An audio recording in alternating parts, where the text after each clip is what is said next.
Hello, everyone, and welcome back to a long overdue edition of Cannon Chat. Really looking forward to this one. It's been an absolutely mental January transfer window for Arsenal, both on and off the pitch. Tonight, I'm joined by two wonderful guests. Lads, it's been far too long. JJ, come to you first. How have you been, Hello. mate? Oh, very well. Can I just start? Should we do it now? Should we get it out of the way? Let's do it now. We've got Ozil. Mesut Ozil. I just don't think you understand. What a I start. won't do the rest. Oh, mate, haircut for the occasion as well. So I hear. Talk me through that. Yeah, it was getting a bit too long, so I've scaled it down. Well, not me, the hairdresser scaled it down. And then they did the old beard trimmage as well. So I can't mind. Good job. Well done. Looking beautiful, mate. Absolutely delighted to have you back on the Thank you, show. mate. And was a pleasure as always. Yeah, mate. I mean, as you say, it's been far too long and there's far too much to talk about. And JJ's just, I've been smiling ever since that announcement, but obviously he's just sent me over the edge yet again. And I'm containing my excitement for now. What a video, by the way. Well done to Arsenal's promotional team. Finally, they've released a good video. A great video. Oh, Mesut. Oh, what a lovely guy. Anyway, I'm sure we'll go on to that. And we've got more important, angry things to talk about first, haven't we, Jay? Haven't we, Cookie? So. Too many Jameses in here for you, mate. Mate, right. I can't get it wrong, can I? How can I get your name wrong? You both got the same name. Whilst you're on that topic, let's dedicate no more than 5 minutes to this because I don't think we want to talk about it too much. The game at Swansea, obviously, it's been fantastic stuff off the pitch. We've brought in Aubameyang. Ozil signed a new contract. We've done a big bit of shrewd business by getting rid of Alexis and bringing in Mkhitaryan from Man United. It was all building up so nicely to this game against Swansea. I think a lot of us just going with the flow, thinking that maybe we'd win this game comfortably 2-3-0 against a team struggling to stay in the league. And we've been convincingly beaten. And we're back to that feeling of mediocrity again. JJ, I'll come to you first. Why? How? What's happened? I think it was abysmal. I think it was the usual where, beforehand, I don't think much prep was done. And it's, well, we're the Arsenal, they're Swansea, let's rock up. We should have this sewed up. And we were completely embarrassed and shown up. I've never seen Ayew have a game like that in his life. He looked like he was an absolute well-beater. It just looked like amateur hour. I think, I saw Granit Xhaka getting pelters. I don't believe that he was played in a system that suited him. I thought, I did think he had an absolutely abysmal game. I'll definitely throw my hands up. I thought he was abysmal, but compared to others, I don't think he was the worst on the day. You've got Mustafi, who escaped the blame for Cech's mistake. But, why are you putting him in that position in the first place? I mean, if everybody who's watching this, go have a look on Google Maps when you've got time. Search Baddow Recreational Ground in Chelmsford, Essex. It's where I used to play football as a kid. First two things I got taught playing there as a child was never pass the ball across your own box and play to the whistle. He's a World Cup winning centre-half. Playing a ball like that. Just hoof it down the other end of the pitch. Get rid. You're putting Cech in a position to make that, but he's suspect anyway. I mean, come on, when was the last time you've truly felt safe with Petr Cech in goal? I haven't for months. Well, I mean, I think it's an interesting point you raised there, mate. And I'll bring it over to you because JJ's mentioned quite a few individuals there, Petr Cech in particular, but Mustafi, Granit Xhaka, just players that generally at times haven't been overly convincing this season, whether that's down to their attributes not being at the level we require. Personally, I think it's down to the coaching, the system. We've said it multiple times already. JJ says it there. Someone like Granit Xhaka, for example, not being played in a system that benefits him. Was for you, is it concerning that we've got players like Petr Cech who I think for me just aren't capable of playing at this level anymore? The same goes for, I love Koscielny, but I think he's coming to the end of his tenure at Arsenal. Mustafi is, as what JJ says, inconvincing from time to time. Do these players just need a bit of rejuvenation in a new manager, or is it a case of them just not being good enough?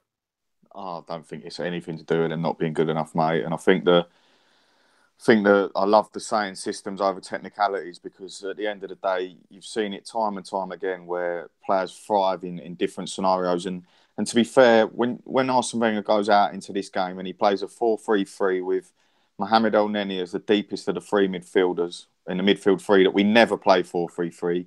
We haven't got any wingers, so we've got no wide men at the front three. There's no wide forwards, so we've got no out ball. you got Granit Xhaka, who's 6'2", slow, turning circle of a London bus, and he's got him running box to box.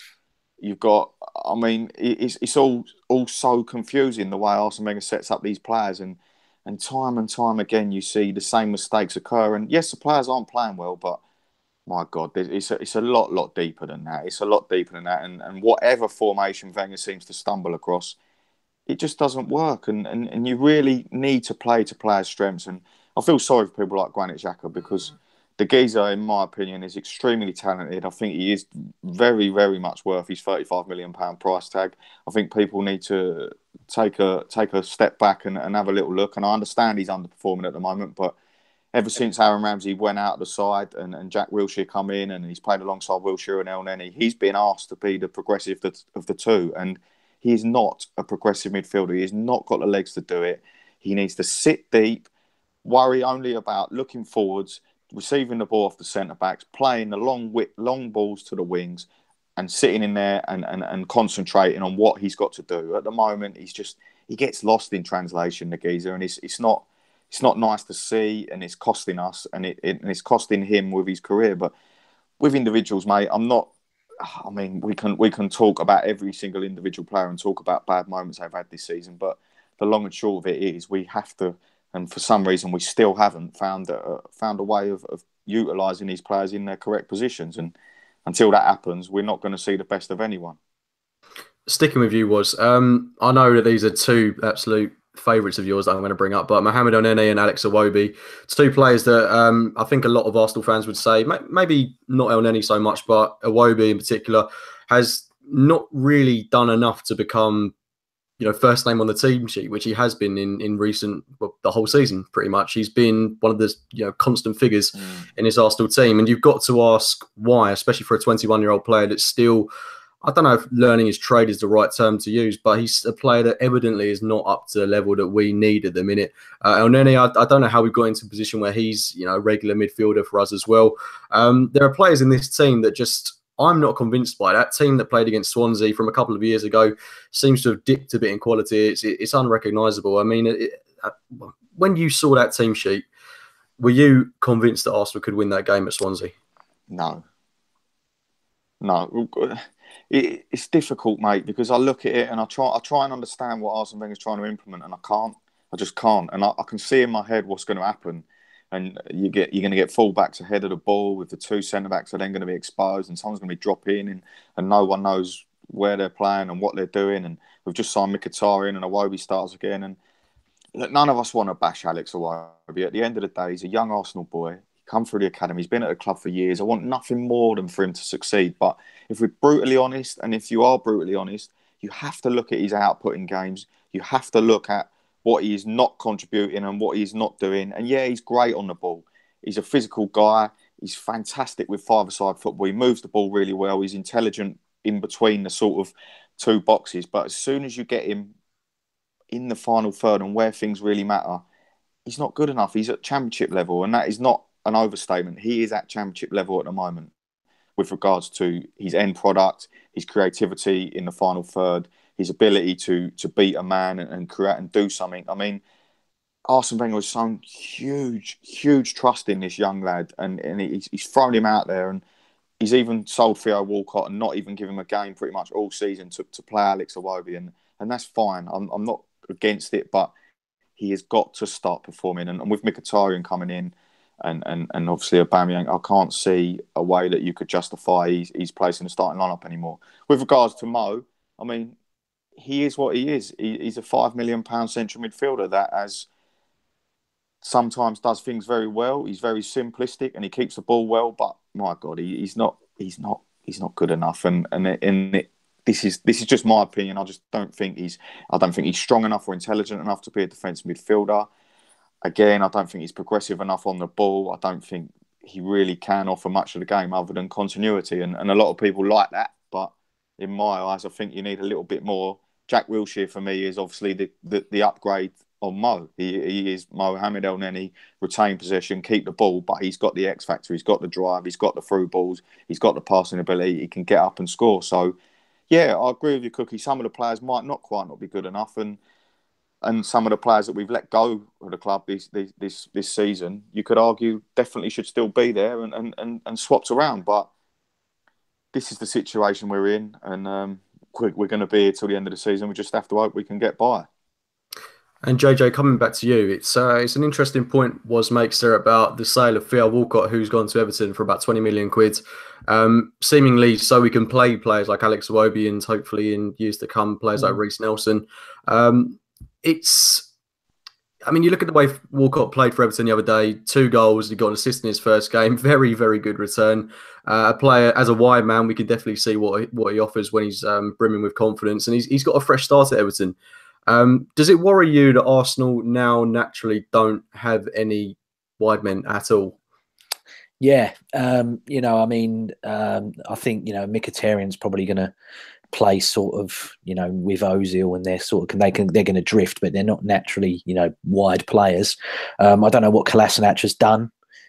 Somebody online that I was reading said that they weren't happy about he come back from a international break and his weight level increased. I don't know how that increases to such a drastic level over 2 to 3 days.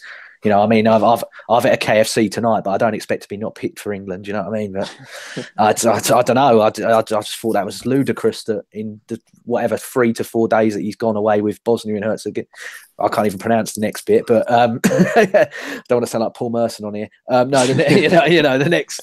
I don't know what he's eating. Like, what's he? What they get pizza up buffets the whole 3 to 4 days he's been there or something. I don't know. Well, I thought that was ludicrous to say, but no. Walcott, for me, the system that we've changed to, don't think it suited him to a T. He knew that. But then JJ, we've literally gone back to a flat. Yes, I know. But that's the world we live in, isn't it? That's us at the moment. I'm half expecting against Everton on Saturday night for Lacazette playing out wide left or wide right. This is the kind of thing I'm expecting, and he's going to be trying to ping the balls into somebody who, is a running behind striker. All right, he's got a good header on him. He's quite a big lad, but, that's the other thing we're going to talk about later. There's no plan B now. There's no other outlet. Every striker that's at the club now, for want of a better word, is a running behind and finish striker. And Aubameyang, as far as I know, can't play in the Europa League. If Lacazette goes down, it's Eddie Nikita or bust, isn't it? I suppose it is worrying, mate. It really is actually quite worrying. I'll come to you. Obviously, I don't want to touch on the Swansea game anymore, so we'll move on to the sale of Theo Walcott, which happened earlier on in January. He was obviously, I don't think it's wrong to say a fan's favourite. I certainly admired the guy during his decade at Arsenal, and I'm sure the same goes for you, a player that will definitely be missed. Again, he's another player that was misunderstood and misused, and yes, he had his limitations, but it's another one, what we're just talking about with our current crop, that are not benefiting from systems. They're not being utilised correctly. When you actually look at Theo Walcott's return over the years, it's been fantastic, and to be honest with you, the season that Leicester City won the title, and the first half of the season, Mesut Ozil had 19 assists, and for some reason, I'll never forget it in January when Alexis Sanchez got injured and Wenger put Theo Walcott on the left wing and Joel Campbell on the right for the next 3-4 months, and that's where we lost the title. And then the following season, there was talks after he had a pretty poor time of it out on the left wing, obviously because he's not the kind of player that is going to cut inside and beat a man. He'll do it once in a blue moon, but that's not his game. And then he was written off that summer, and again he come back 19 goals, and whatever you say about Theo Walcott, he's always been a goal-scoring threat. He'll always be a danger, and he's gone to Everton, and maybe the time was right for him to move on. But looking at our current squad, you hit the nail on the head when you said we haven't really got anyone like him. And even if we do play a certain formation, there's always a chance for Theo Walcott to be introduced. But good luck to him. Best of luck to him. I really, really genuinely do hope he makes the World Cup squad after missing out on the Euros 2 years ago.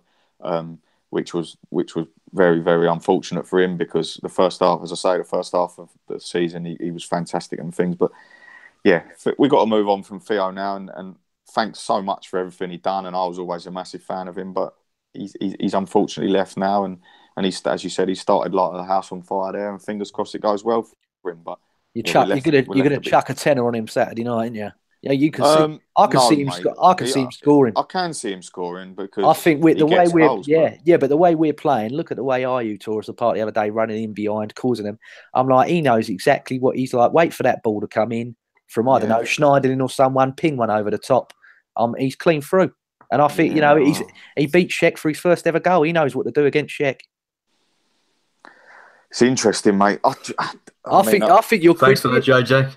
Just as we were getting the negativity out of the way, you've brought it all back. Seriously, I don't like betting against Arsenal, but if you want to make some good money, I'd chuck a tenner on him. I'd certainly do it.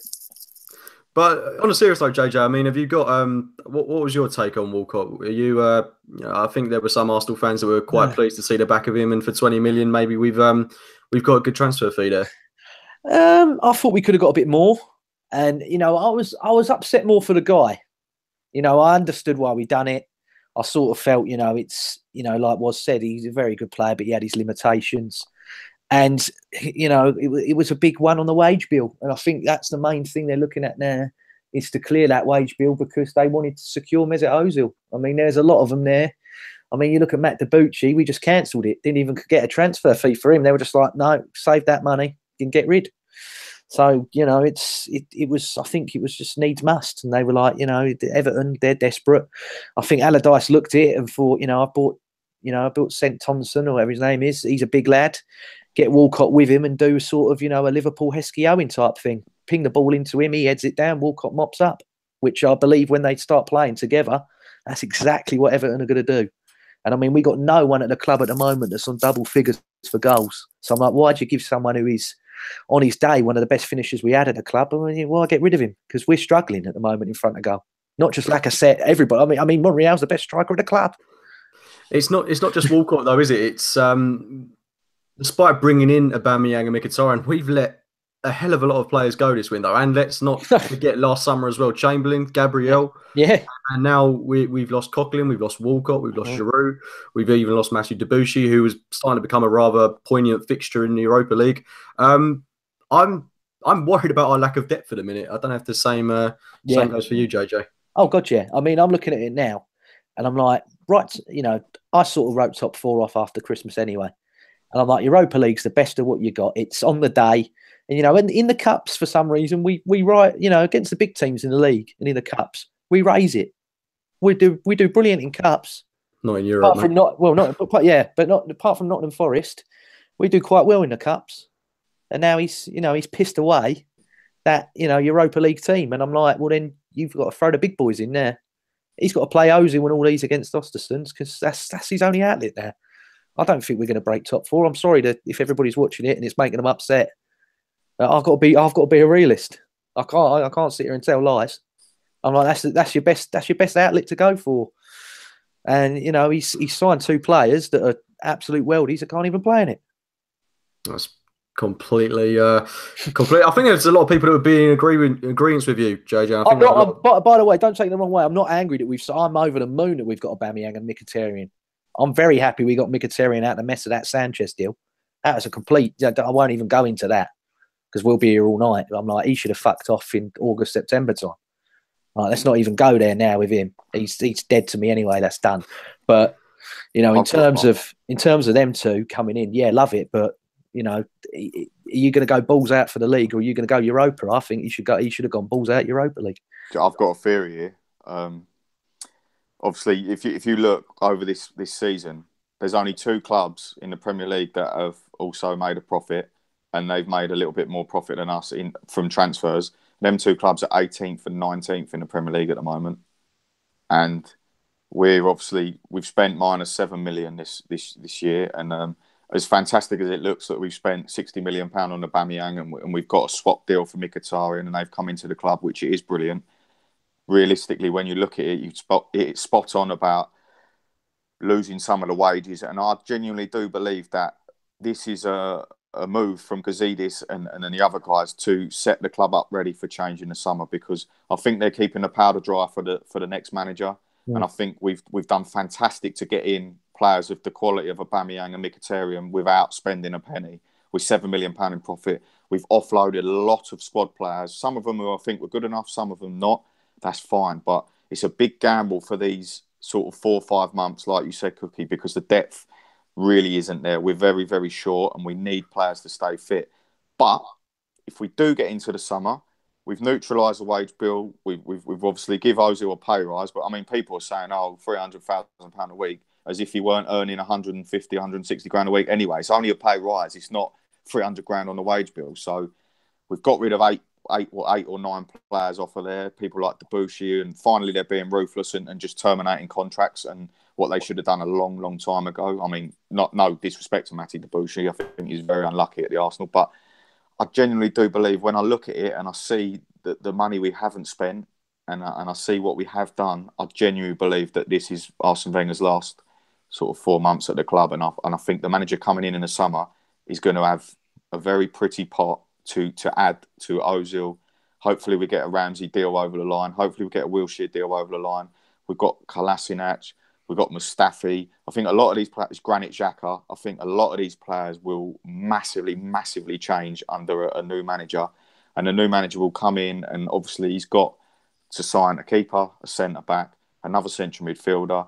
But I think we're going to be in a situation now because of what we've done this season with regards to sort of the catalyst for change, as you wish. I think it is actually genuinely happening, and you can see already the difference in the deals, how well we're completing them, how quickly they're happening, the way we've paid for the loan deal for Batshuayi, just things like that to push deals over the line, which realistically without this Sven guy there and recently it hasn't been happening with Arsenal. So I've looked at it quite in depth, and I thought that with the players we've let go and the lack of players coming in and this minus £7 million spent, I really do think we're keeping the powder dry, and I do hope whoever it is comes in, signs a sort of 4 or 5 year long term contract, and they get the money to go out and spend £200 million, and I genuinely think they will, and I think they can.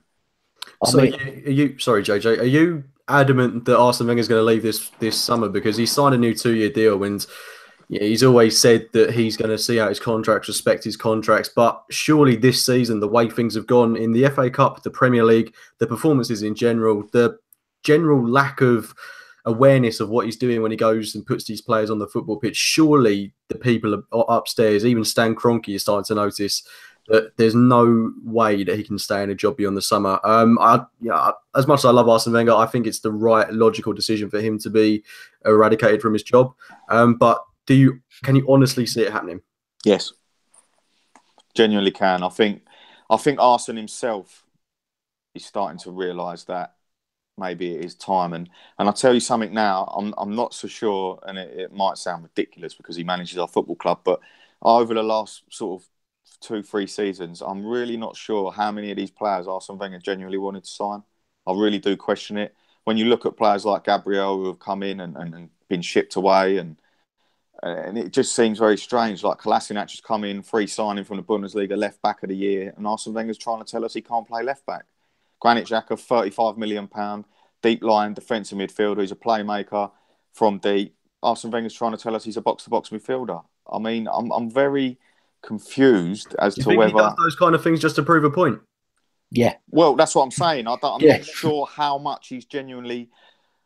Obviously, he has a say in it. Obviously, he must do that. It would be senile for me to say otherwise. But how much of a say he does have in it, and now I think with the guy in from Barcelona, and we've got the Sven guy from Dortmund, they're genuinely, this is their job. They're fixers. They go out, they find the targets, they get the targets into the club, and then the manager does his best with them. And obviously the manager will come out with a short list of players that he wants and things like that, and the scouting networks, and if they're recommended. But these guys they're the ones who get it done. They're like the David Dean in a situation, and it's good to see. And whether Wenger, I mean, let's be brutally honest, this Aubameyang signing for me, although we haven't spent money as such because of the ins and outs, this is a signing that Arsene Wenger would never make, and this is a signing that Arsenal Football Club haven't been making. The reason I say this, he's 28 years old, he's got no resale value, he's going to be at the club till he's 32.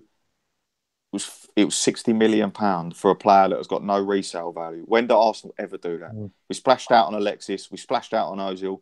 Both of them had the opportunity after 4 years to be sold for more than we bought them for because of the market.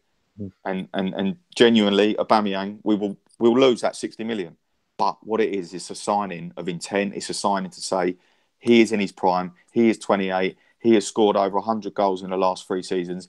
He is the bollocks. Get in this team and start notching for us. And even someone like Lacazette, he could come on and in the next 3 years absolutely explode, but he'll still have a market value. And the money we paid for him, it'll probably still be there and thereabouts. But this signing from Aubameyang is different.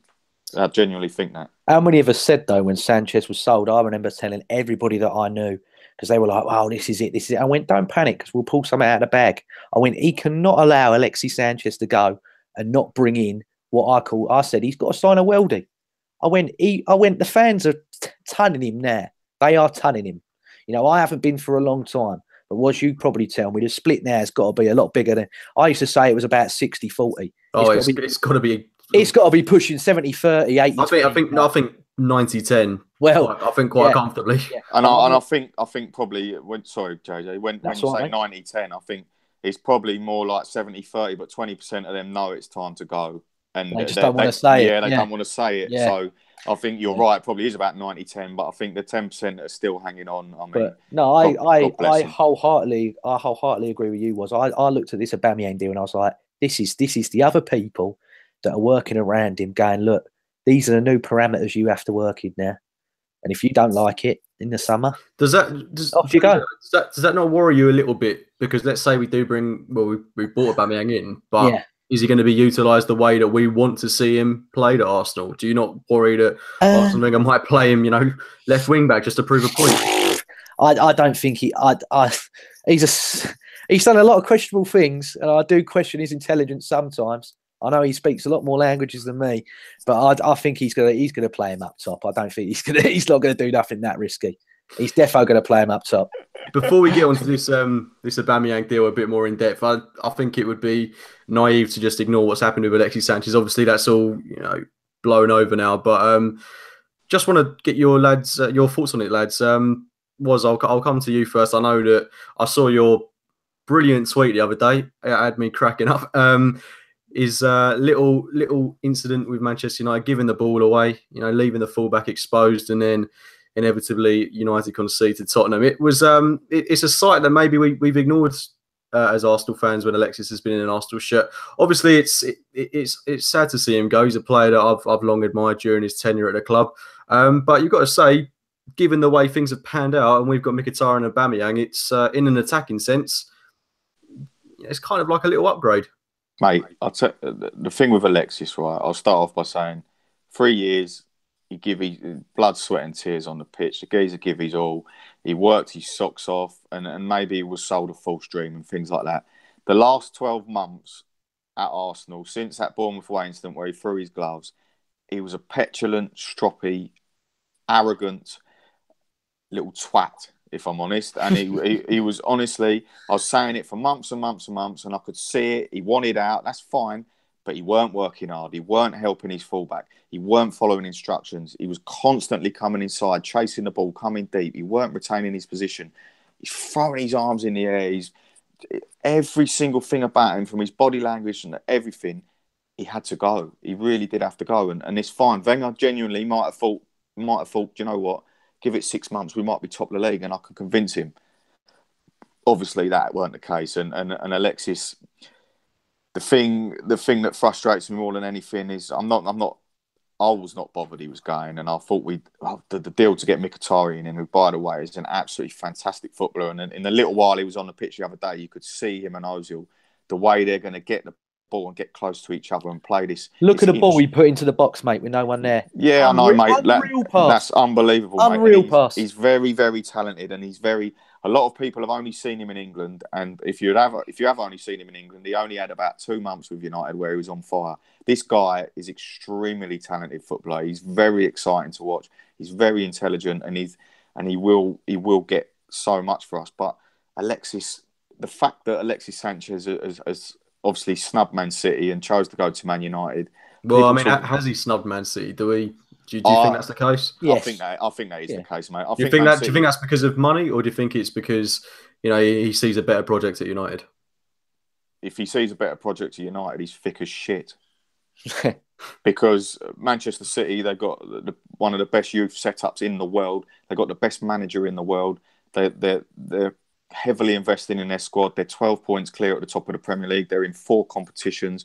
And you're trying to tell me that Jesse Lingard and Man United is the right option?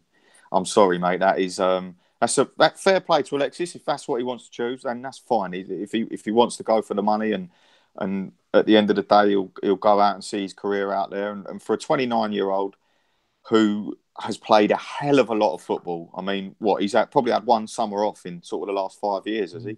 So the guy he's a machine. But I'll tell you something now. I think he could come to a halt a lot sooner than some people may expect. And on that astronomical wage, I mean, United, for me, have done that as they've done that as a sort of a statement to say, look, Manchester City, you'll never be bigger than us. No matter what you do, you'll never be a bigger club than us because we can do this, which is all great. And Alexis is involved in all that politics. But like you said there, James, I mean, the other night, that Tottenham goal, he got sucked inside again. He weren't following instructions, coming in too deep. Mourinho even said it himself. He got nutmegged, the ball out wide to where he should be, covering his man, crossed the own goal. And it's little things like that just frustrated me in the last 12 months with Alexis. But there's no two ways about it. He is a big loss. He's an absolutely magnificent footballer on his day, and he did give a lot for the club. But to be fair now, he's gone to Man United, so fuck him. And I'm very, very happy that Mkhitaryan is at the club. Perfect. And JJ, for you, let's move on from Alexis and talk about Mkhitaryan, a player that I'm buzzing to see in an Arsenal shirt. Obviously, we got a glimpse of him in that game, in that loss to Swansea, but hopefully it's a fresh slate this Saturday at 5:30 against Everton. I really want to see him start alongside Aubameyang with Ozil in the team. I mean, it's a good chance for us to get things going again. And Mkhitaryan hopefully going to be at the helm of our creativity. Yeah, I'm excited. Like was said, you know, from the bit of the Bundesliga that I used to watch, I have got a BT Sports subscription. I do utilise it sometimes to my advantage. You know, yeah, he's a baller, isn't he? He's a very, very tidy, you know, footballer. And like was said, there were glimpses at Man United where you're like, oh, hello. You know, he had the most assists at one point. He had more than De Bruyne and Ozil. He was at the top of the chart for the assists. So, you know, proof's in the pudding. And, you know, I look at him and I think you'll do well with us, mate. He's got his best friend there. You know, they're ready to go. They're ready to go. So let's enjoy the ride. Let's see what happens. But, yeah, you know, it could go one way, it could go the other. So let's just see. Let's have some fun. Yeah, and talking about his best mate there, Pierre-Emerick Aubameyang, a deal that's was seemingly taking forever to get done, and in the last couple of days or so, it kind of looked like it wasn't going to get done. But we've got it over the line, thankfully. Yo Pierre is out here, and I'm honestly over the moon about it. It's a signing that as was said earlier, I never thought Arsenal Football Club would make. Certainly not under Arsene Wenger, and it does seem to be that moment, that spark for change at Arsenal. Whether he'll be the player to propel us into top 4. I don't know, but it's a statement from the club, and it's something to get excited about. JJ, for you, is he enough for Arsenal? Oh yeah. Sit comfortably, get your brew, put your seatbelt on. This guy's an enigma. When he talks, how he carries himself, what he wears, he's got leopard print hair. This geezer is coming in, and he's like, I'm in London. Here I am. Here we go. I'm so excited. I've wanted an enigma at Arsenal for a very, very long time, and this guy knows what he is. He knows what he's worth, and he wants to show it in the Premier League. And this is a guy that Real Madrid have wanted for years, and it hasn't got over the line. And this guy, and he's had problems and everything else, but he comes out and explains it. He went, look, my grandfather's wish was to see me play for Real Madrid. That was my grandfather's wish. He passed away. I wanted to continue that on, and they didn't let me go. And he said, they promised me I can stay 1 year, keep at Dortmund, keep us where we need to be, get us back in the Champions League, because they fell out, didn't they? And he done all that, and he's a bit like us with Sanchez. Sanchez, it was like, stay with us, try and get us back in. It didn't work, and then we sold him later. We got rid of him later on. But he wanted to go. He was like, well, you promised me, I'm here wanting to go to Man City. I've done my bit. Why aren't you letting me leave? Aubameyang's the same. Didn't let him do what he wanted. And he's here now. And like I said, this guy's ready to go. I can't wait for Saturday night. If he's in, I want him in the starting line. I want to see this guy bang and I mean big time. And you watch when he scores, he's going to pull something out of the bag. I don't know. I hope it's not a Millie Rock or something, but it's going to be something. He's going to have something lined up. I've got to say, JJ, in terms of the signing itself, I'm buzzing. I'm over the moon. I'm pretty sure I've said that enough times already. But the one thing about this is it does seem to cast a shadow over what is like quite a bigger problem at Arsenal. You look at the midfield, you look at the defence, and you look at the way these players are being managed. I still worry that as good of a player he is, and I think he's going to be exceptional in his time at Arsenal. I'm still not convinced. I don't know if it's the same for you. We're on the whole, much really like what I said earlier. I think that we're waiting. We're genuinely waiting for the transition of the next manager, and I think Wenger's hoping that he can do enough to get us in and at least leave us in the Champions League for next season for the new guy. I really do think that's the way.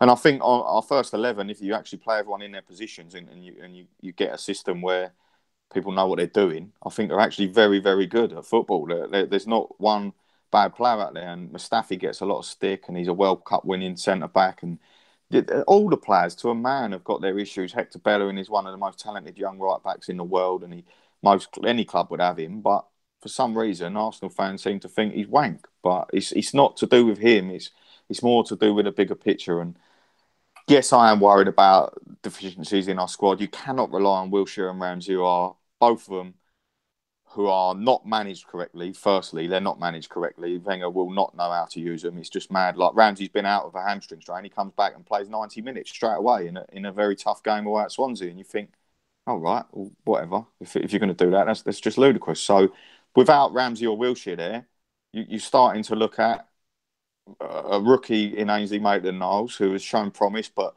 he's not going to get you in the Champions League. Mohamed El Neni, he's a Europa League footballer at best. And then Granit, who needs a specialist player alongside him to succeed and needs to be in system. So there's a big worry in the centre of the park.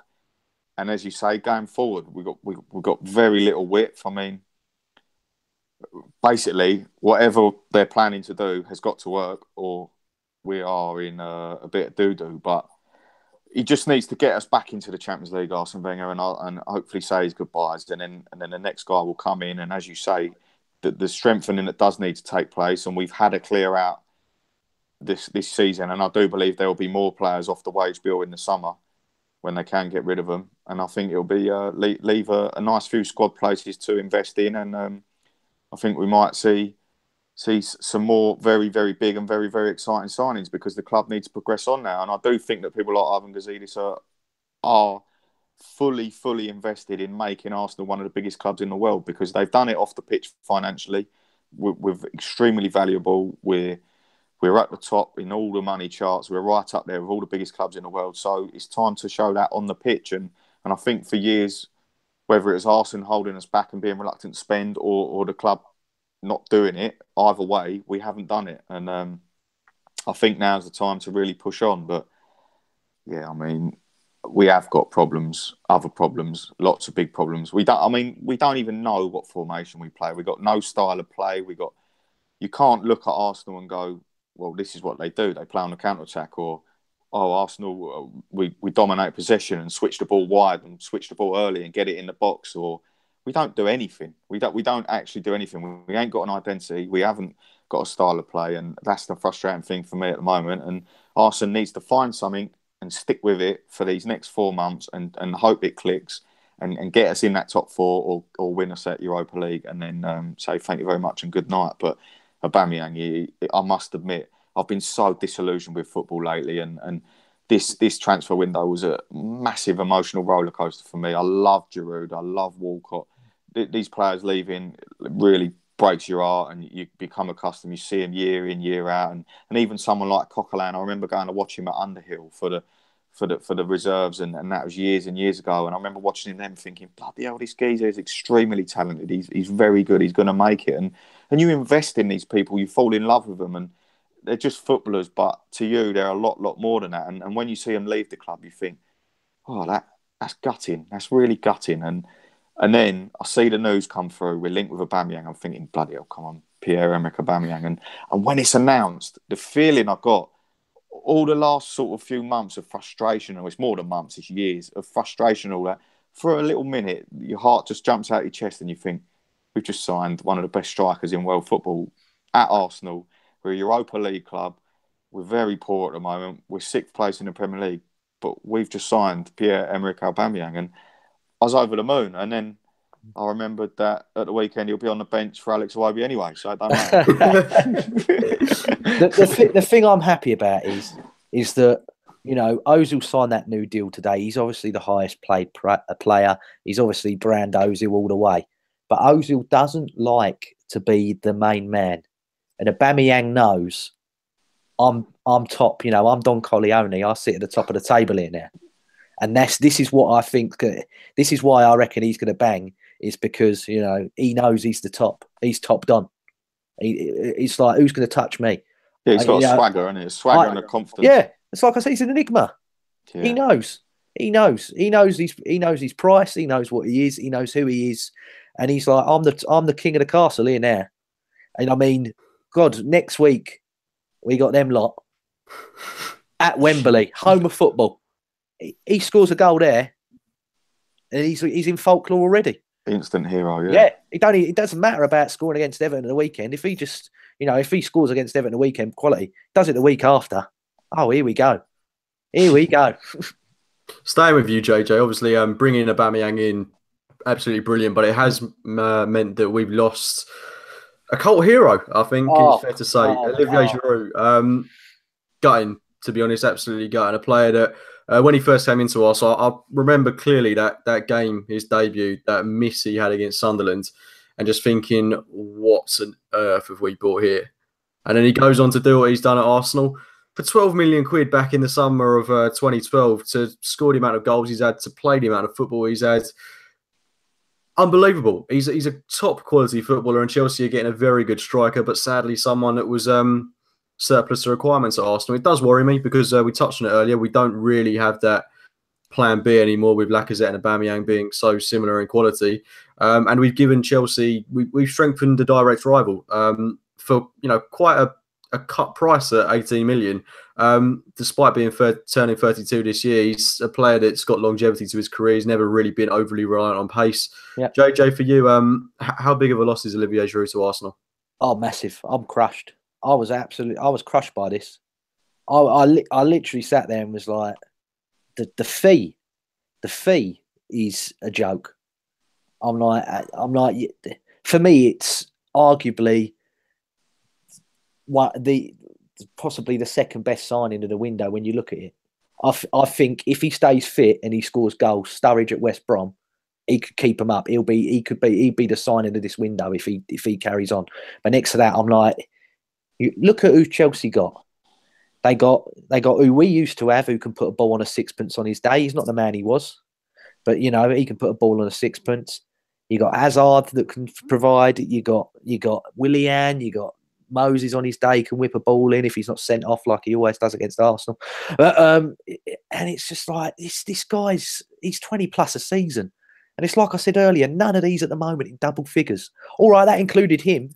But I'm like, he weren't really featured, was he? You know, apart from coming off the bench. And like I said, he's one of the best plan Bs in the league. And I go back to it. I use this argument every single time. That Man City squad that won the league had Aguero. When he didn't work, swap it, you got Negredo. When that don't work, got Dzeko. When that don't work, got another. Leicester, got Vardy. That don't work. Okazaki, that don't work. Got Ijoa. Bring him on. He scores goals. Same with us back in the day. Oh, Henry's not working. Go for Wiltord. Well, Wiltord ain't working. Need someone a bit tall. Chuck Carnu on. Ping it long. Get the balls in the box. Get the crosses in. Now it's literally, if it ain't a ball in behind, what's there? All of them running behind. You know, I reckon we could play direct and they could score direct. But how many times have you seen it? You know, you talk about Hector Bellerin love him, but he can't cross a ball for toffee.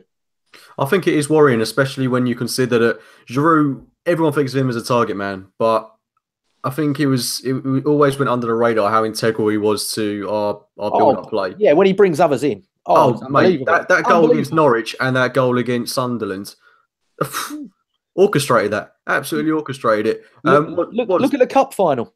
Yeah, Ramsey. And even the assist for 2 assists. So it's just a big loss, a big loss. Was for you. I know you said earlier he was a personal favourite of yours. How much is he going to strengthen Chelsea exactly?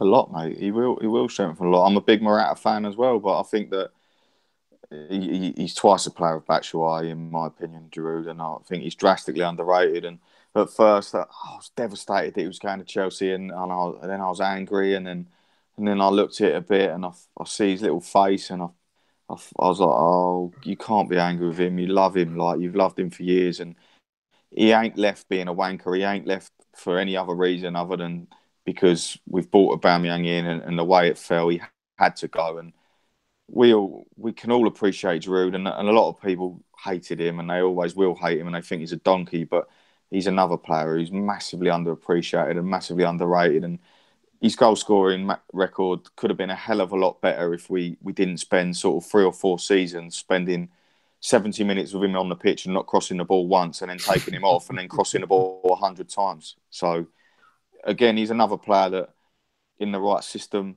like, I look at it and I wouldn't have let him go anyway. I mean, we might well have had to. That might well have been the case. But if we could have kept him, and personally with the players we've got now, I think that the attacking options, we have to play 2 up top. And I think it will really suit all of them. And I'm pretty sure we'll go on and speak about what we'll play with these players in a minute. But I think Giroud could have been another one that would have massively benefited with a partner. But again, much like Theo, World Cup year, they need to play. They want to be going to the World Cup.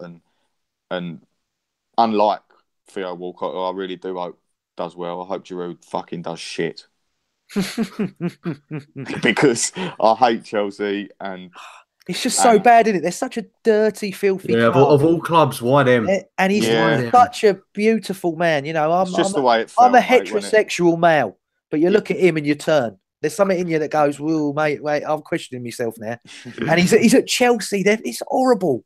It's horrible. He ain't right, and seeing him in the kit and all that is heartbreaking. And I mean, I see Thierry Henry talking about him, and he's giving him a bit of stick in the past, but he was only voicing his opinion, Thierry. But I see him on Sky Sports News when he was talking about it, and he was like, "He just does not look right." Saying not like that. Obviously, he said it in a French accent, but he was just saying like him in the blue kit. It's not right, and it don't look right. And Giroud, he come to the club. Obviously, he had won Montpellier the title, but it was a bit of a risk. But my God, he's given us a good service, the guy. And as you say, the standout moments, the assists in the 2 FA Cup finals, the back heel to Ramsey and the cross to Ramsey, which is forever go down in the history of Arsenal Football Club. And love him or hate him, you cannot deny that the geezer give his all for our football club, and he's in the 100 club, and he's moved on now, and that's the end of that. So fair play, Ollie, but I hope you don't do too well. That's enough heartbreak for one evening. Let's get our hearts stitched back together with the news that Mesut Ozil has, of course, signed a new contract. Buzzing, absolutely buzzing. We touched on it at the start with JJ's lovely chorus, but JJ, I'll come back to you on this. I don't know if you want to finish your song, but I've got to be over the moon with what's happened after all the speculation, after all the talk of him going to Manchester United. He's committed his future to Arsenal Football Club. He's going to be here till the age of 32. Becomes our highest paid player ever. It's a time to rejoice, surely. Yeah. You give the goat his money. You give the goat the money. I don't care how much it was. You got to give him it. This guy helps us tick over. And he's had his stinkers, and people have gone that he's only started to play because he's wanted a new deal or he's leaving. And I'm like, the levels that he's playing at now, if he stays like that for the next 3 years, then I'm happy. This is just an exceptional talent. I'm blessed watching this guy play. I'm lucky to watch this guy play for the club I support each week. I'm blessed. I mean, all right, there weren't a lot of positives to come out of that Swansea game, but look at that ball. Oh, my word. It's disgusting how good that ball is. Sorry, mate. Was for you, JJ mentioned it there. What do you make of the people that have been saying that Mesut Ozil's been playing for a move these past couple of months?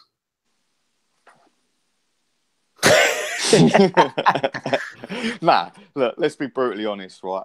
Mesut Ozil, he's often divided opinion because of what people see as a language style and a lackadaisical style of play. But I'll tell you something now. When you genuinely sit there, and what people are starting to do is they're starting to realise this now. When you sit there and watch Mesut Ozil, you see the ground he covers, the intelligence of his game.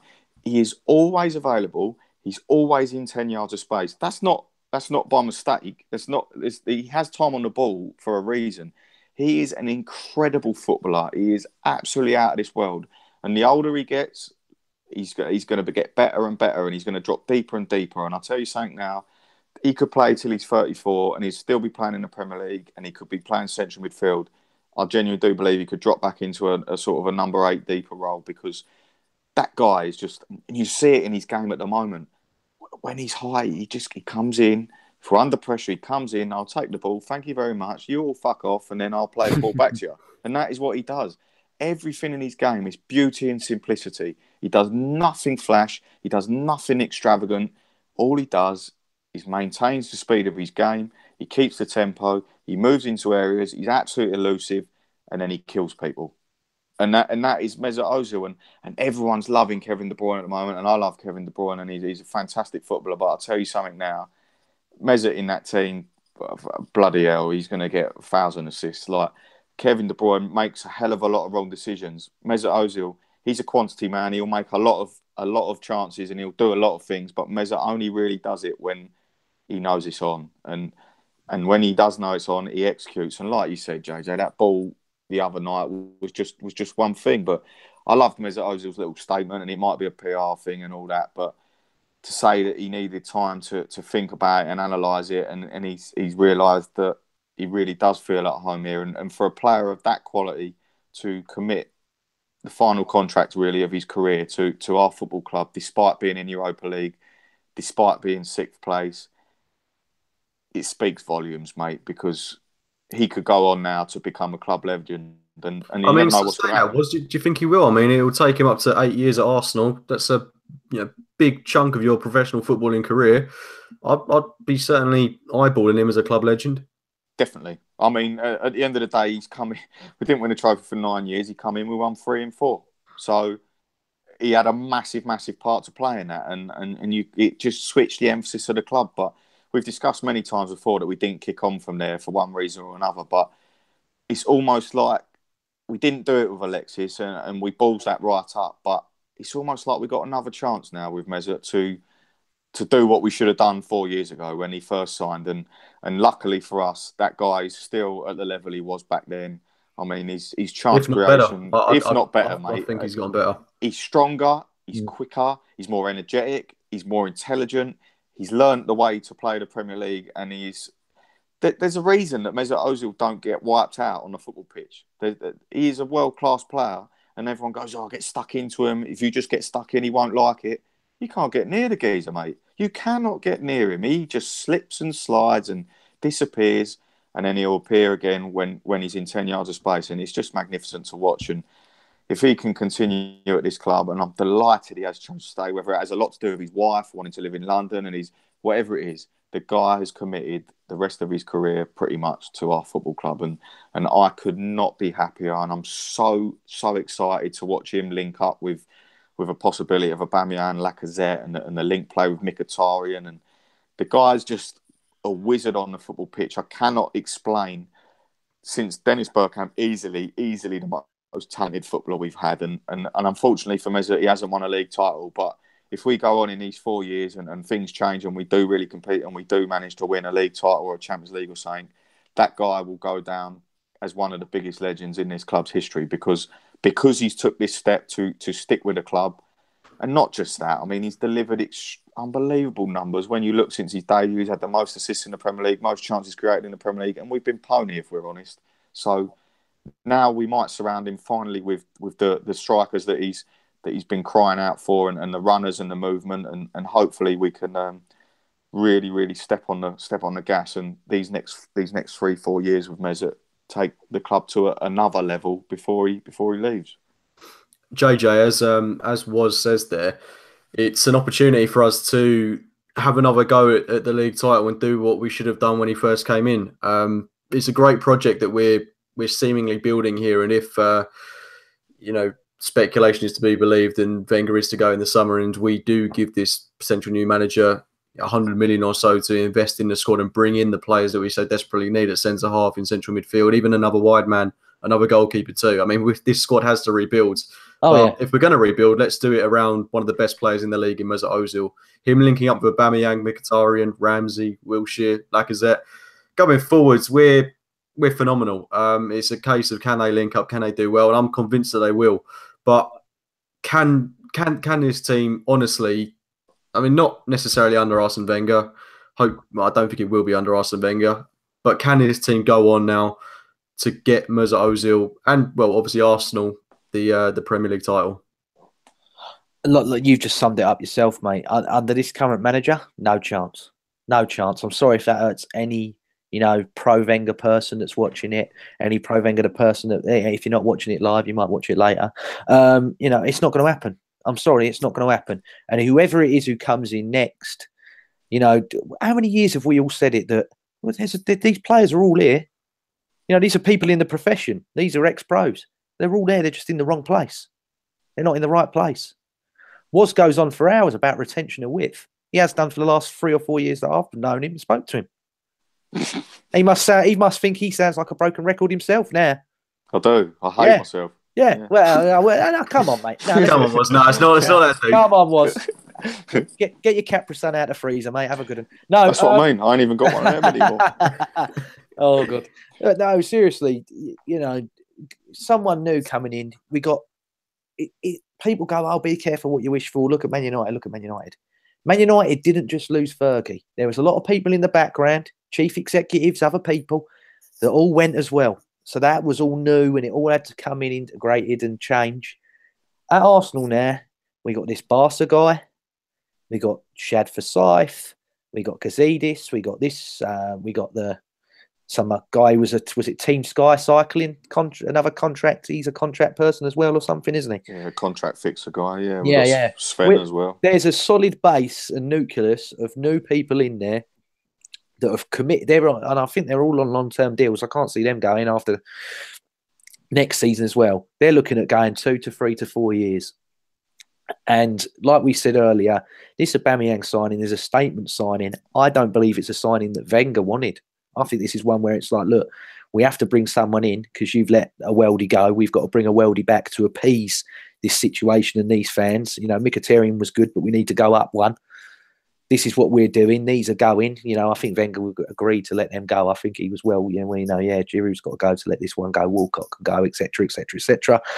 And I do think this is a contingency plan for whoever's coming in next. And the rumour mill's spinning about it being Joachim Low, and I'm like, you got Germans, you got a lot of German people there in the background. Mertesacker's become head of the academy. He was one of his right hand men. He made him captain a few times. He knows Mertesacker better than Mertesacker knows Mertesacker probably. So it's all lined up for whoever wants it. And I mean, people go, "Oh yeah, but what top manager would want Arsenal?" All of them. What, I've got 60 plus thousand stadium seater every week, sold out. It's not sold out at the moment because people don't like what's going on. Someone new comes in, I'll have a ticket, I'll watch that.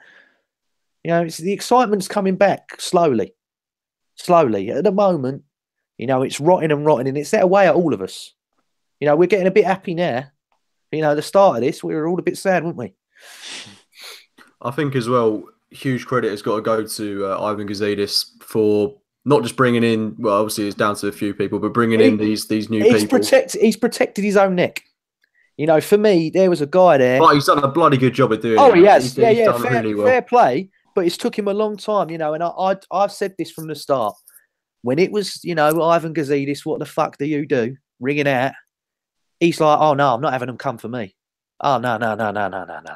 He's like, I'm not having that anymore. And he's like, right. He's like, hook or crook, I'm fixing this. Because, whether you might not want to like it or not, whenever you watch England, he sat always up there in that box next to that guy. He wants that Adrian Bevington or whatever job eventually. And I'm like, he ain't going to get it on the way Arsenal are operating at the moment. So he's got to go out there and make statements to show that he means business. Because he does. All of them want that England job in the end. All of them want it. And, you know, the way he's going, he could get it. Interesting. He's sorted his arse out. He's got his arse into gear. But he should have done this years ago. He's certainly given it a good wipe. I think he's... Sorry, just to add on that. It's a good point, but I think that Gazidis has been stuck in a power struggle with Wenger. And I think Wenger's finally himself realised now that this ain't going to last forever. And I think he's agreed to sort of relinquish a bit of power. And like you said, I mean, the appointments that have been made. And I saw I can't remember what journalist it was, but it was a great point. He said that Ivan Gazidis has taken Arsenal into the modern era of football, managing football clubs, as in there's a numerous amount of people doing assigned roles rather than Arsenal's way of him overseeing the full lot. And it's almost as if the power struggle finally has been won by Ivan Gazidis, and we keep alluring to, this is being set up for it really is now the catalyst for change. It really is the contingency plan to say goodbye to Arsene Wenger, and that's why I'm so adamant that this summer he's going to be the one. And I definitely think this summer he's gone. I mean, it's like we've said, he's not got it's not 100% all gone. I mean, yesterday, you know, let's touch on it a bit. You know, Johnny Evans, we offered the 13 mil and we said, look, you got that clause in. If you get relegated, he can go for 3 million. We upped it to 15. They wanted between 18 to 20. We stopped. For me, I'm like, you're in profit. If you went up to 18, apparently we're what? Was it plus 20 or something we ended with net? You go to 18, you're still plus 2 up. Yeah, but I think that's part of what I'm saying. They're keeping the powder dry because they're thinking, well, we got Holding, we got Chambers, we got Mustafi, we got Koscielny. But you know, the way they're playing, mate, Holding and I agree, mate. But as well, I wouldn't have been overly happy if we'd have spunked 20 million on Johnny Evans. Like, he's a bloke that's, you know. I agree. It's a lot of money, but it's needs must. I'm like, you know, I don't think it would have helped us, mate. To be honest, well, another one I looked at, I thought, you know, I don't know why any of the top 6 ain't really going for him. It's Jamal Lascelles. I love this guy. Lascelles is a good player. Yeah, I like him a lot. I thought Newcastle were in a lot of dog do.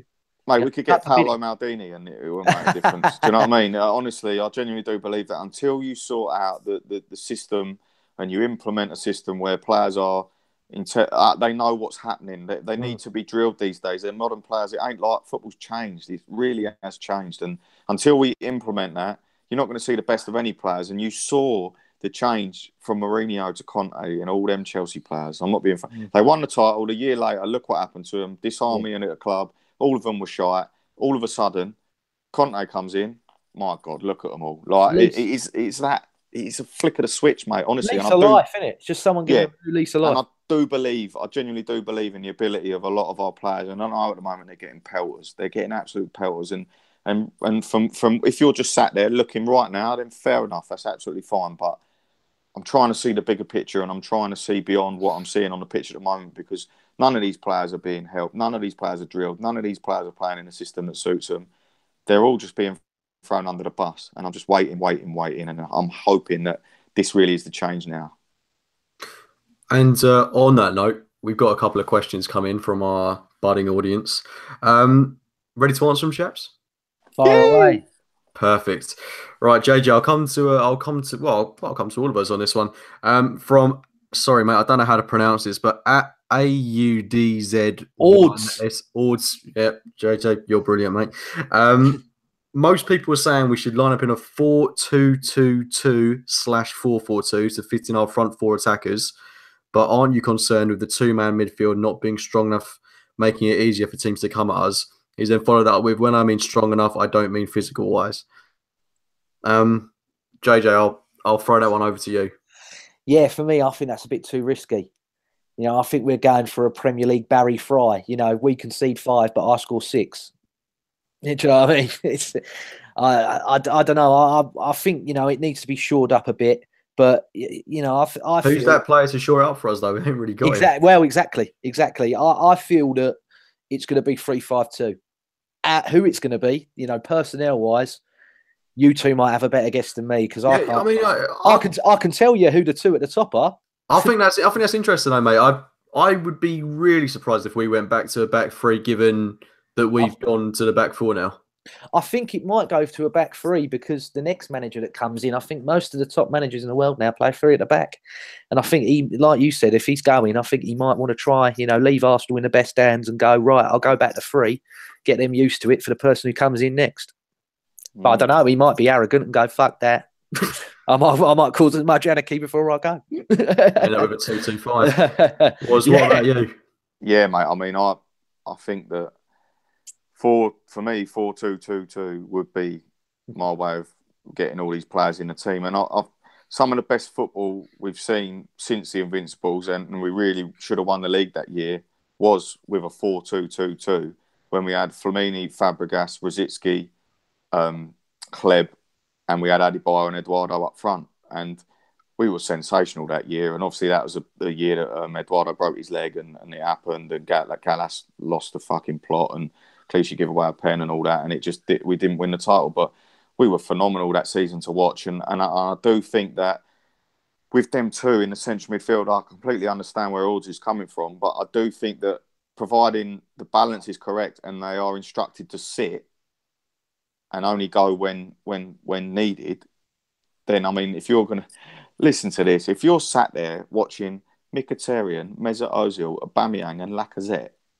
running all over the shop, linking up, quick, fast football, the centre forwards with two of them, one can go wide, one goes in behind, one comes short, one goes long. It's a variation. And like JJ touched on earlier, if you're playing one up front, they're all the same sort of players. And I do think in that 4-2-2-2, I think Jack Wilshere and Aaron Ramsey can easily play alongside a deeper player, and they can easily play in the next two up. And I think Danny Welbeck would be a lot better in a two up the top with someone to play off of. So I think on his own, he's bloody hell, he's got a touch of a baby elephant. He's clumsy and all that, but I think he could cause some havoc in a two. And ironically, I think that Theo Walcott and Olivier Giroud, both with a partner up front, could have been dangerous. And I'd love to see that four. And I know it'll be, like you were saying, JJ, it'll be very expansive. But to be honest with you, if we've tried to sit deep, we've tried to play five at the back at times, we've tried all sorts of things, but we just can't fucking defend under Arsene Wenger. And that is the long and short of it. And that is down to systems and things like that. So until we change a manager, I'd rather Arsene just go back to the way he used to be. And let's see the last 4 months of his tenure at the club, hopefully, let's see Arsenal be exciting again. And let's see the rotation and the quick moving of the football and the pace and the power and the energy. We can get that back, I think, in that formation. And so, yes, it is a bit of a worry. But if you instruct Granit Xhaka just to sit deep in that two and say, look, mate, you've got four geezers in front of you. Because at the moment, if you're playing a 5-3-2, you've only got two centre forwards. The other two attacking players are defenders. They're wing backs who Bellerin, like you said, ain't great in the final third, and he don't seem to like Kolasinac, and he's playing Maitland-Niles. Xhaka literally has only got two centre forwards ahead of him. If you say to him, Granit, there's four people ahead of you, Bert, just sit there in front of the back four, take the ball off him and give it to the next guy. He can do that. Of course he can do that. So I'd like to see it. It'll never happen, and we'll end up probably with, I don't know what we're going to play, but I think that's the best way to get the four guys together, that sort of holy trinity. I think that would be an interesting watch, and it'd be exciting to say the very least. And final question. We did only get two, sadly. Make sure to tweet in next week, guys. Final question from @Mabimba4. You guys aren't making it easy with the Twitter handles. Yeah, I don't know that guy. Sorry. or girl. Sorry, I don't know. I'm thrown out. Judging by the or non-gender specified as well. Oh yeah. Throw that in. Yeah. Yeah. Sorry. Let's not get into that. JJ, if Wenger is to exit this summer, which I think we're all in agreement could well happen, who realistically would we like to see take over? Well, I think, he ain't been in club management for 12 years, but, I think his pedigree speaks for it. Walk him low. You got Ancelotti in there. You got some of these, young, exciting managers. A lot of people keep touting this Valencia guy to me. I can't remember his name off the top of my head. Sorry. It's any of the top managers in world football would, like I said earlier, I've got a sellout ground. I'm in London, arguably best city in the world. I ain't travelled much, so I can't compare it, but for me. Best city in the world. Best city in the world to me. You know, I ain't gonna knock it. It's I got a fan base that's desperate, and it's literally, if he wins the league in the first season, or if we're back in the Champions League and he wins the Champions League, he's idolised. He's idolised because it's better than what we've had now. And was for you?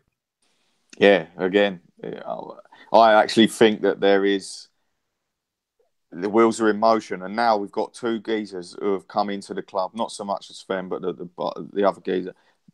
They're football guys. They're invested in football. They understand the game. Probably 2 years ago, when Arsenal signed, we didn't have. Sorry, Woz, I've just got to interrupt you there. At Mabimba has just confirmed he's a guy. Oh, he's a guy.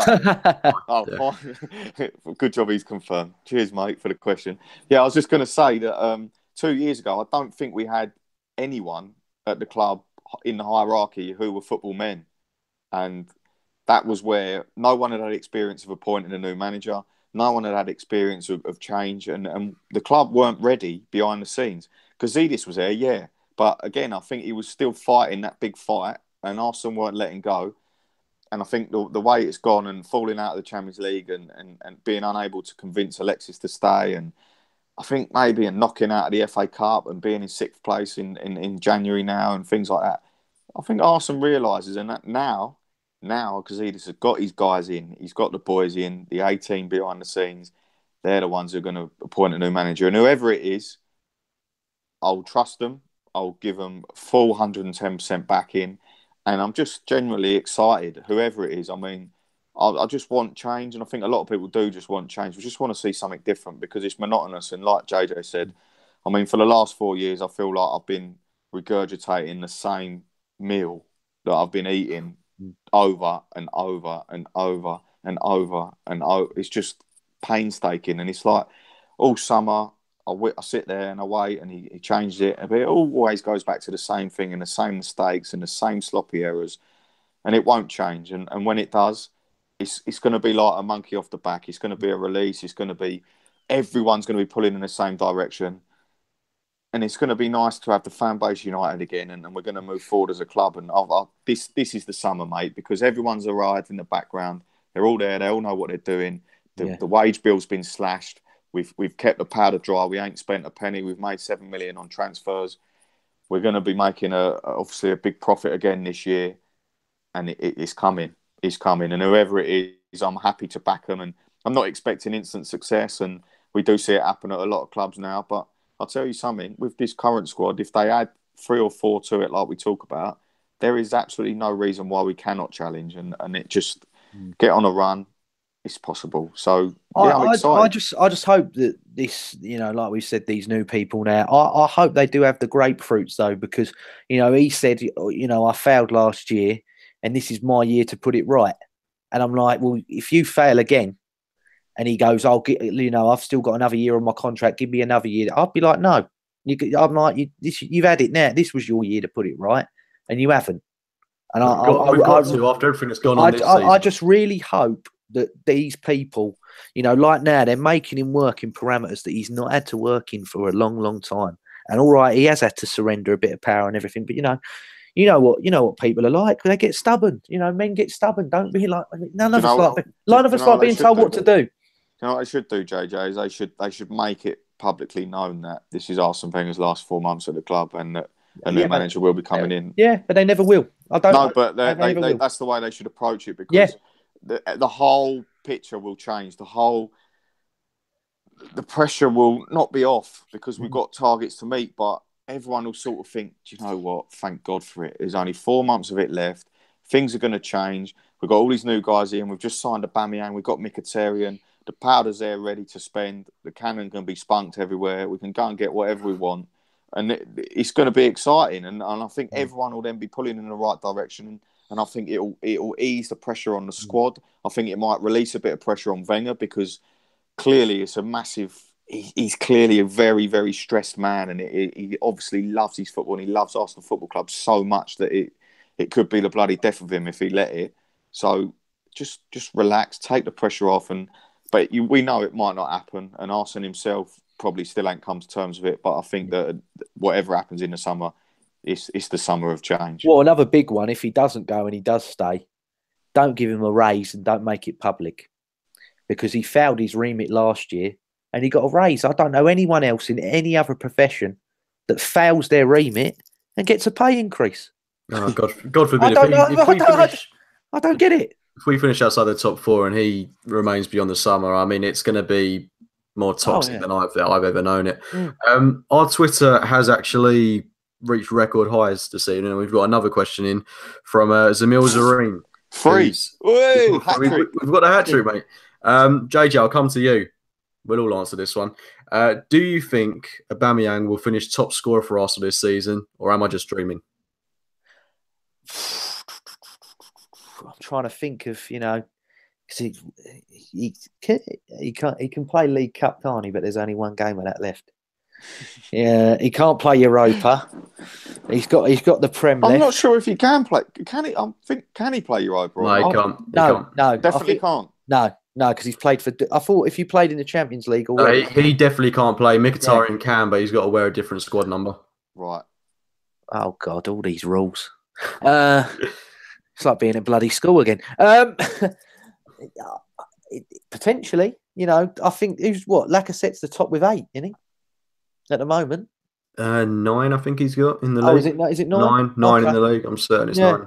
Yeah. Well, it could quite easily happen. I mean, we haven't got a plethora of convincing goal scorers this season. I mean, he's got an impressive record for someone who ain't played half the games for Dortmund already. He was what? 10. He was their top scorer this season, wasn't he? Yeah, I think he was what? Was he 20 plus already, even though he ain't been playing or something? Mate, the guy's a machine. He's a goal scorer. He's an absolute goal scoring animal, and we all obviously Lacazette was very excited to see, and that unfortunately recently his form's dipped, and that's for a number of reasons. But Aubameyang is the guy that Lacazette could be in 3 years' time. He's there. He's there. If Lacazette could have 3 seasons of scoring, and he's got it in him clearly, like Aubameyang, but he ain't quite there yet. Aubameyang's there. He's ready-made. He is coming in, and he's going to step up, and that ball's going to come in, and that first chance where he runs in behind, he's chipping that away. And like you said, he'll probably go and do a triple somersault and jump and pull his pants down, and I'll be over the moon. As long as he don't break his legs or nothing. Yeah, I know, but we're happy boys. Mate, that guy's proper. Yeah. Proper. But it's like we've said, you've got to play him in the 2. Look at Lacazette in the Chelsea game in the League Cup. That hold-up play and that little square ball to Jacques.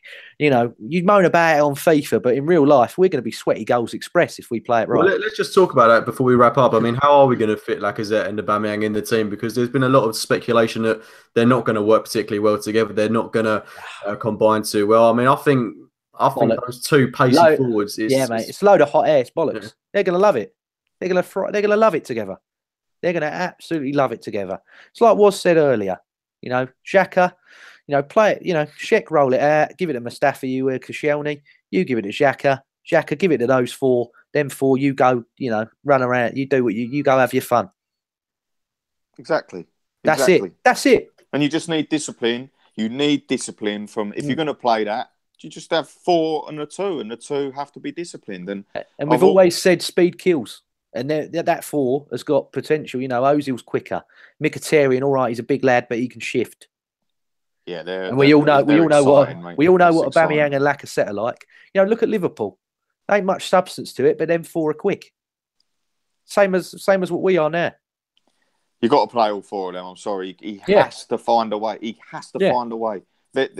For me, that is the way. But he has to find a way. And I wouldn't be too keen to see Lacazette playing on the wing. I don't think he's a wide man or winger.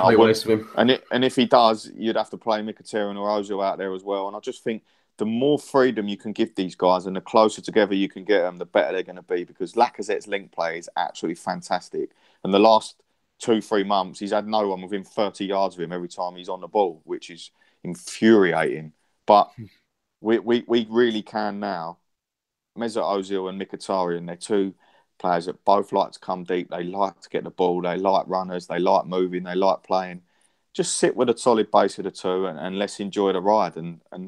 But we know, well, we don't know. We ain't got a Scooby what Arsene Wenger's going to do, to be fair. None of us. So let's see what happens against Everton. But imagine the team gets announced and it's at 4-2-2-2. And And I'll just be like, come on then, here we go. Let's see it. It'll be the days again where we're just moving the ball and we were just unstoppable. But then we go and lose 3-1 to a Theo Walcott hat-trick. I don't know anymore. Still put a tenner on him scoring. Still put a tenner on him. I'm telling you, it's a good earner. It's a good earner, £10.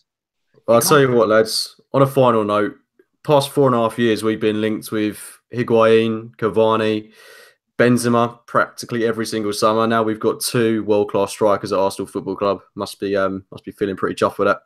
Absolutely beautiful. And now we know that that's a solid foundation, and we got them too. But let's continue and be serious about it this summer and move into the bracket we are off the pitch, on the pitch again. Like, it's almost like I say, we're repeating the same stuff we repeated for years and years and years. But for some reason, something inside me I've been thinking for the last couple of years, stick with it. Just stick with it. It's doing you nothing. You're not enjoying your football anymore. Yeah, you like beer, that's great. But honestly, the football. I've heard you like a Jaeger too, mate. Jaeger, no more Jaegers. Jaegers are done.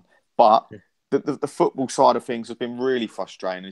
It's been quite tough as a fan. It's been tough for everyone, whether you go to the games, whether you watch it on telly, or whether you get up at 3 a.m. all over the world. It's extremely frustrating. And I must admit, at times where I've travelled to places and I've seen us put in absolute dire performances, and I think to myself, do you know what? I've had enough of this. I don't think I can do it anymore. But you stick with it because you're a football fan and you love your club, and no matter what happens, you'll always be there. But I honestly do believe now, something inside me is saying this summer is the one. I think the club's positioned itself perfectly on and off the pitch. Financially, we're there. We've employed the right geezers. We've brought in the right players on the pitch, and now we need to add to that drastically with a manager and then a couple more bits of the puzzle, and then it's open and we're there and we're back where we belong. Perfect.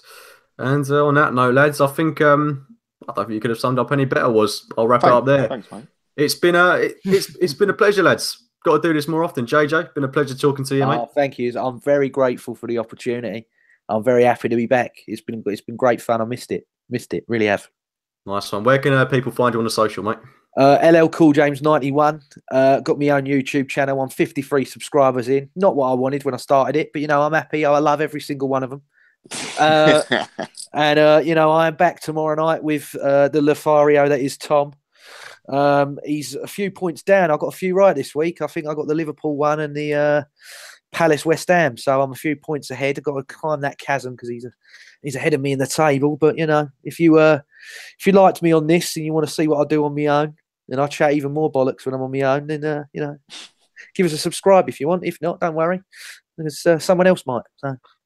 Perfect, JJ. I'll leave a link to your channel in the description box. Oh, beautiful. Thank you. Make sure you go and subscribe to James's channel. Brilliant stuff on there. And was yourself. I mean, we all know where we can find the man, the myth, the legend.